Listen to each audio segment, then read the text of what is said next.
తూర్పుగోదావరి జిల్లా పి గన్నవరం మండలం పొదలడ దగ్గర ఇండికా కారు పంట కాలువలోకి దూసుకెళ్లింది. అంతర్వేది నుంచి రాజమహేంద్రవరం వెళ్తూ ఉండగా ఈ ఘటన జరిగింది.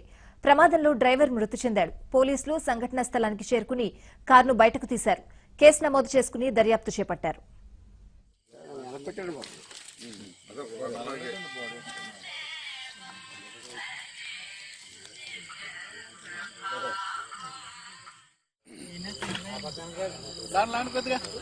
ఆగదు ఆగదు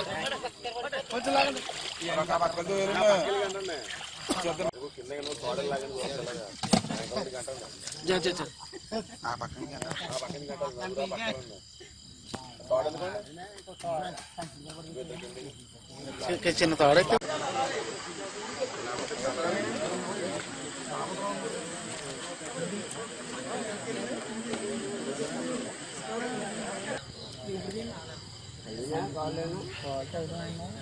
మీరు బాగా